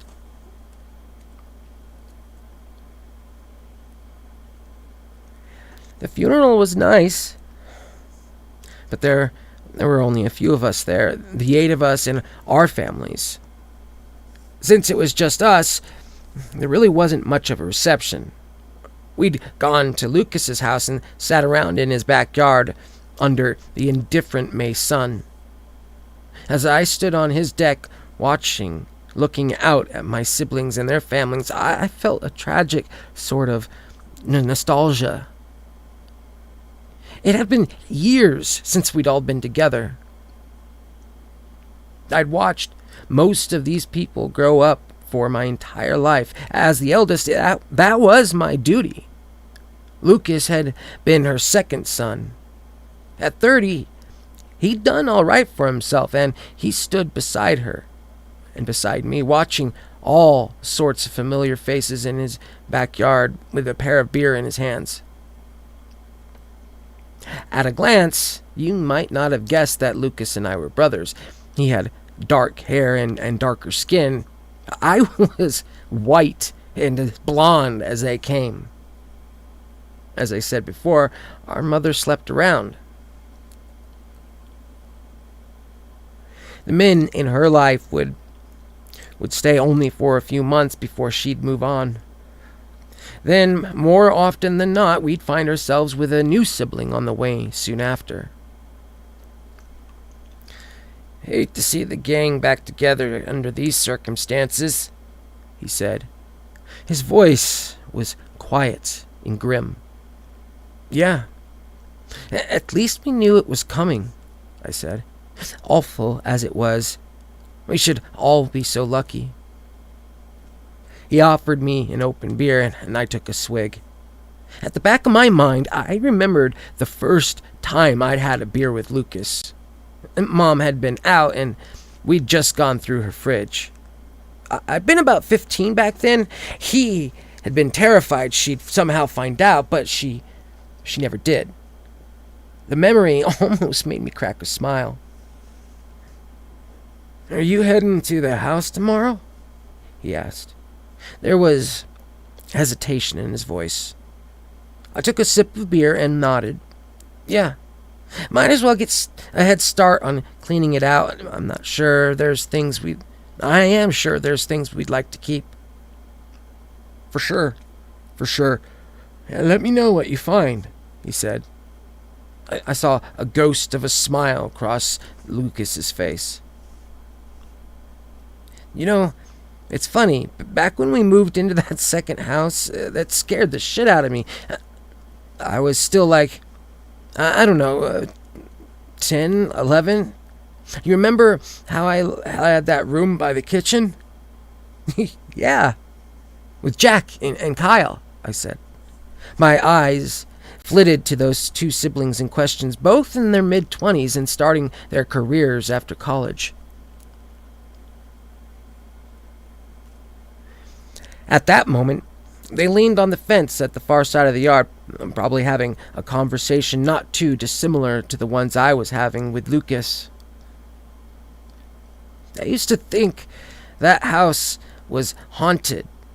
I could hear the house settling some nights that the spot I was in, right in the corner, just banged and groaned constantly. If that house had a basement, I would have thought something was living down there. "Might have been an animal under the foundation," I suggested. The mention of a basement made me pause for a moment. Did any of the houses we lived in have basements?" Lucas paused. "I don't know. I don't think so. Maybe the one in Kentucky? I think there was a window near the backyard, but you couldn't see anything through it. Mom said they'd filled it in." I shook my head and took another sip of my beer. Weird. Lucas nodded in agreement before he gave me a pat on the shoulder and left me on his porch. Mom's house wasn't as big as you'd might expect a house that raised 8 kids to be. It was a ranch-style house that sat on an unassuming suburban street. The exterior was a little more run down than the others. No one had really taken much care of it over the past few years, and just like Mom, it had deteriorated. The driveway was empty as I pulled my rented truck out front. I still had my key, and I knew that going through her things would take a few days. Lucas would be along to help me after most of our siblings went back home. The house didn't need all of us in it again. A musty smell invaded my nostrils as I set foot inside the house again. The floorboards creaked under my weight. Lucas had only provided minimal upkeep to this place while Mom had been with him. He had more pressing concerns. I brought out a few cardboard boxes with me. I figured I'd start in the kitchen. If there was any food left in there, it probably needed to be thrown out. Otherwise, I could probably take stock of the appliances. The ones in better shape could be sold. I was a little surprised to find the house still had power on when I tried the lights, although I noticed the fridge had been unplugged and emptied. There were a few perishables left in the pantry, but not many. What was left was covered in dust and rat shit, meaning it was definitely trash, so I focused first on getting rid of those. Mom's kitchen barely had room for all of us. Space, well, it had always been an issue. When we were younger, we'd sleep in bunk beds and shared rooms. Privacy wasn't much of a concept, but Mom didn't seem interested in stopping anytime soon. She kept having kids, or at least trying to. The 8 of us were the ones who'd gotten to grow up. One of our siblings had been stillborn. 2 had been miscarried, and 1 died in the crib. We moved every few years, although I couldn't say why. Mom said she got bored of her surroundings. We'd lived in several different states: Texas, Washington, Louisiana, Oregon, and Kentucky, and I don't even remember which state I'd been born in. As I emptied the pantry, I let myself reminisce on old houses and good memories. I cleared out the top pantry first before I moved on into her little walk-in. It was shallow, and I'd remembered she put it up herself shortly after we moved. It sat in one corner of the kitchen and held sturdy. Mom had always told us not to go fishing through it since she was afraid it might collapse on us, but I can't even see why. She clearly knew what she was doing. Still, once she'd blown up and screamed at Lucas when she caught him looking through it. There were a few perishables in there, so I spent less time cleaning it out. I went from top to bottom, picking out everything and dropping it into a fresh garbage bag. Most of them were old soups that 8 out of 10 kids wanted to eat. I had no idea why Mom bought them. I spotted the corner of one can near the back and reached in to grab it. My fingers brushed something cold and metal as I did. For a moment, I thought it was another can, but it felt different. I didn't think too much about it and reached back in to get it. Whatever it was round and smooth. I tried to tug at it, but it wouldn't budge. It jiggled, though, almost like a doorknob or something. But there was no way in hell she'd keep a doorknob in the pantry. I bent down, peeking into the dim light, but my senses hadn't been deceiving me. What I felt was definitely a doorknob. It sat near the edge of the pantry, as if the whole thing was meant to cover up a door. I turned the knob and pulled. The entire pantry opened towards me. The hinges creaked a bit, and I watched in confusion as the door the pantry had been built over opened up. I stared at it for a moment, a little dumbstruck. How in the hell had that been there so long and I hadn't noticed?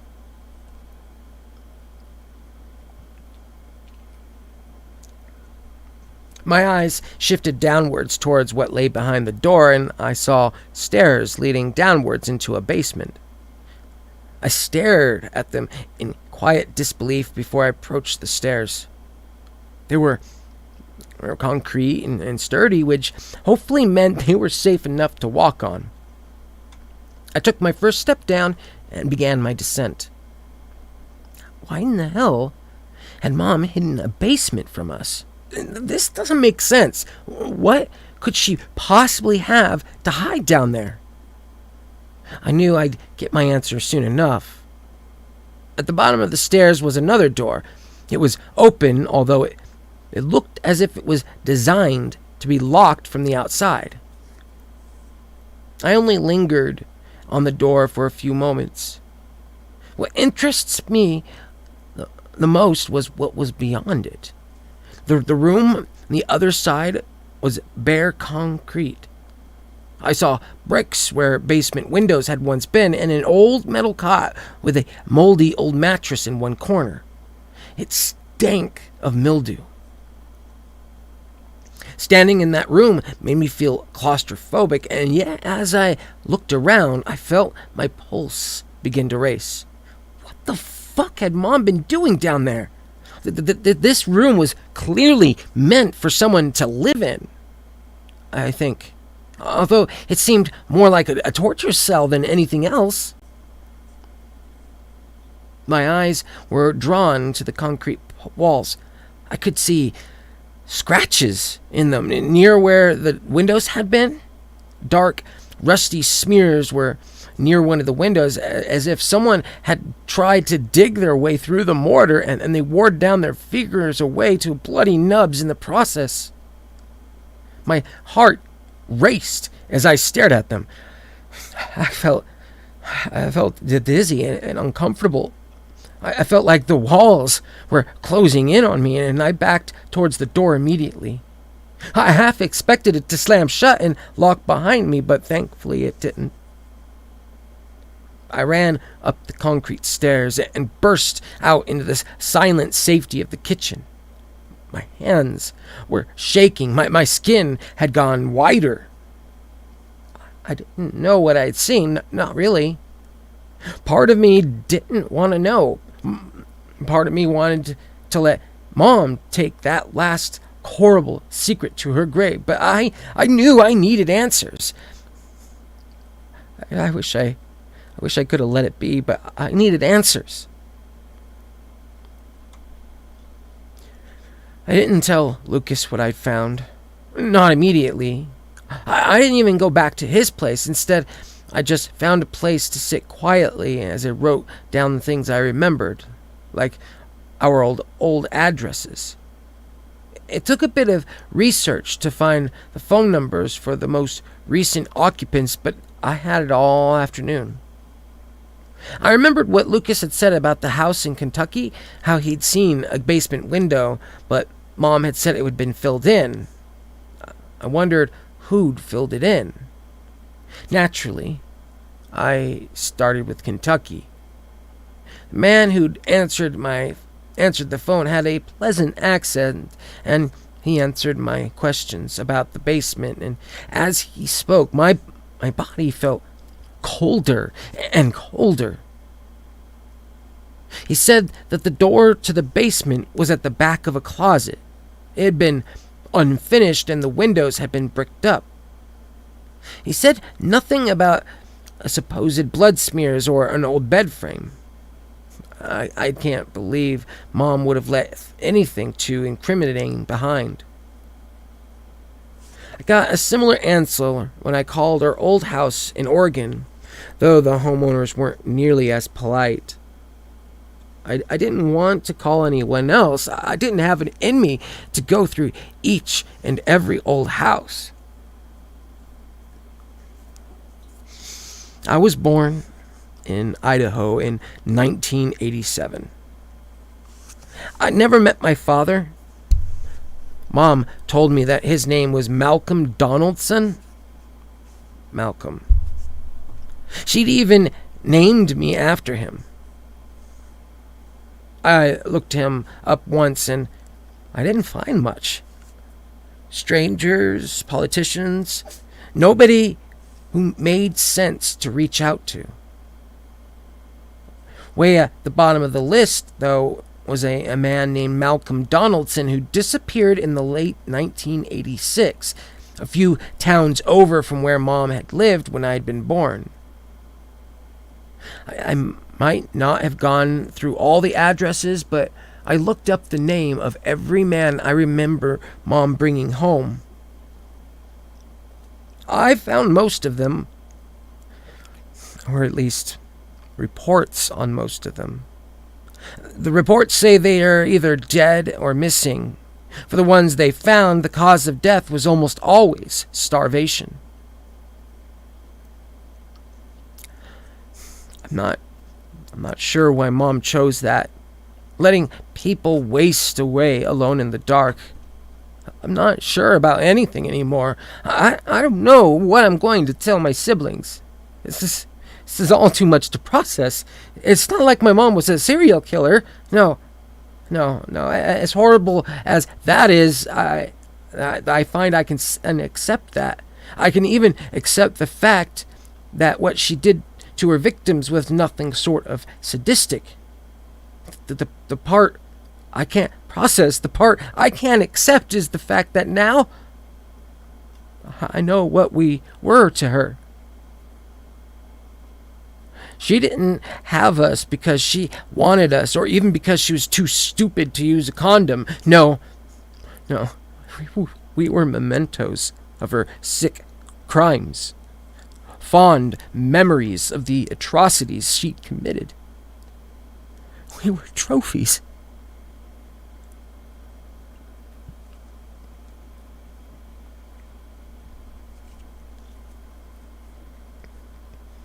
And that is the end of the story.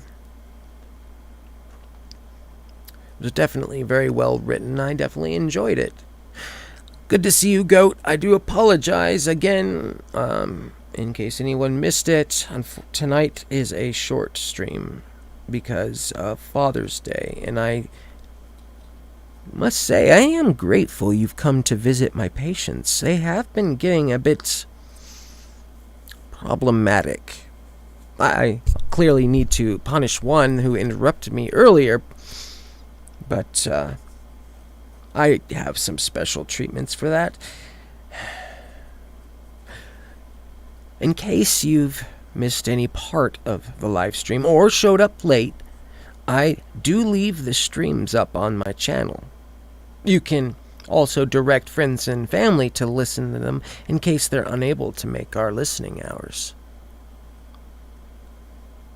We have finally reached the end of our time together this evening. Visiting hours are now over, and while I hope to see you all here again, perhaps I can convince you to be permanent residents at the asylum. I am Beyond 5150, and I wish you all wonderful nightmares. Good night. Sleep well, and just ignore the screams.